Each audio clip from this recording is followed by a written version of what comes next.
Hello எல்லாருக்கும் மிகப்பெரிய வணக்கம் சொல்லிட்டு வந்தாச்சுங்க உங்க ஆர்ஜே பொறுக்கோ வந்தாச்சு. என்ன மூவி ரிவ்யூவோட வந்திருக்கேன் அப்படின்னு பார்த்தீங்கன்னா, once upon a time in Madras. என்னம்மா சொல்ல வர அப்படின்னா அதாங்க படம் பேரு. அந்த காலத்துல மெட்ராஸ்ல நடந்த விஷயமா அப்படின்னு யாரும் அப்படிலாம் யோசிச்சு கருதாதீங்க. இது ஒரு படம் பேர் தான். படத்தோட கதை என்னன்னு பார்க்கறதுக்கு முன்னாடி கேஸ்ட் யாருன்னு பார்த்துடலாம். அபிராமி, தலைவாசல் விஜய், ராஜாஜி, அப்புறம் கனிகா, ஷான், கல்கி, பவித்ரா லட்சுமி, அஞ்சலி நாயர், பிஜிஎஸ், அப்புறம் அருள் டி சங்கர், இவங்க எல்லாரோட நடிப்பிலும் பரத் அவரோட நடிப்பிலும். எழுத்து இயக்கம் யாருன்னா பிரசாத் முருகன். இந்த படத்தை வந்து ப்ரொடியூஸ் பண்ணியிருக்கிறது film Friday factory. Captain MP Anand அப்படின்னு சொல்லிட்டு பிஆர்ஓ அவர் முதல் முறையாக ஒரு படம் ப்ரொடியூஸ் பண்ணியிருக்காரு. அதுக்கப்புறம் இந்த படத்தோட வசனம் பாடல்கள் வந்து ஜெகன் கவிராஜ், இவர் வந்து ஒரு ஜேர்னலிஸ்டும் கூட.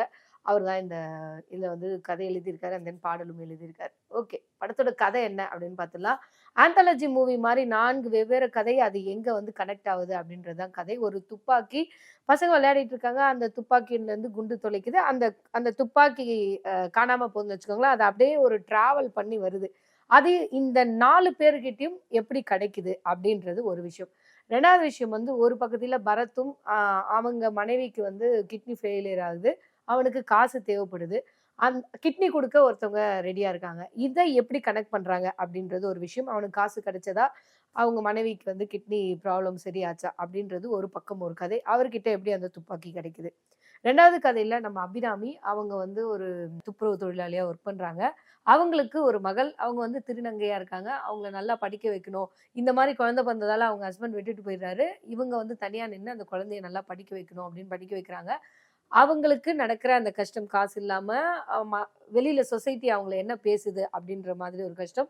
அவங்க கையில ஏன் அந்த துப்பாக்கி கிடைக்குது? எப்படி கிடைக்குது? அதுக்கான கிளைமாக்ஸ் என்ன? அப்படின்றது ஒரு கதை. இன்னொரு கதை இந்த பக்கம் வந்தீங்க அப்படின்னா, ஒரு ஓரின சேர்க்கை உண்டான ஒரு ஆண் வந்து இன்னொரு ஆணோட தான் இருக்காப்ல. ஆனா, அவருக்கு கல்யாணம் பண்ணி வச்சுறாங்க அஞ்சலி நாயர.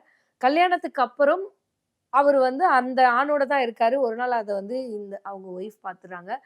அதுக்கப்புறம் அந்த கதை என்ன ஆச்சு? ஆனா, அவங்க ஒய்ஃப் வந்து பிரெக்னன்ட்டா இருக்காங்க. எப்படி இது நடந்தது? அப்படின்றதுல ஒரு ட்விஸ்ட் அண்ட் டர்ன்ஸோட வருது.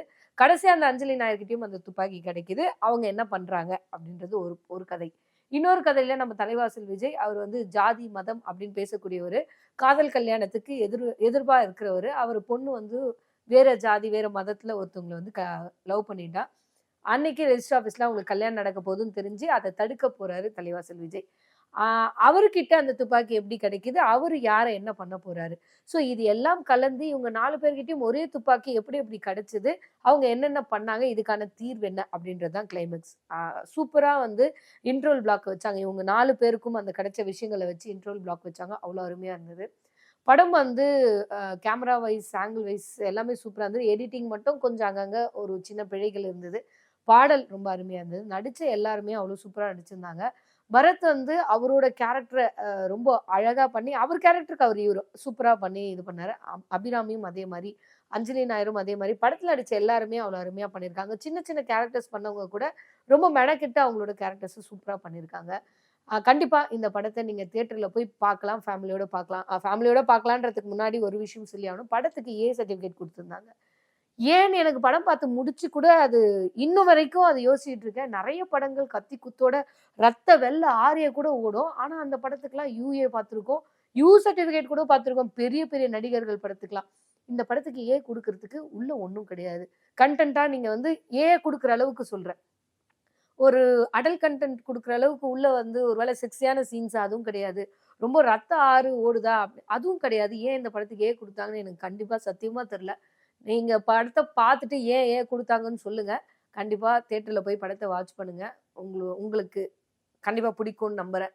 என்ன புடிச்சது? அந்த படத்துல என்னென்ன இன்னும் மாற்றங்கள் செஞ்சிருக்கலாம்? அப்படின்றத கமெண்ட் பாக்ஸ்ல போடுங்க. அடுத்த வீடியோல வந்து சந்திக்கிறேன். டாடா, பை பை சொல்றது உங்க அஜய் பொற்கொடி.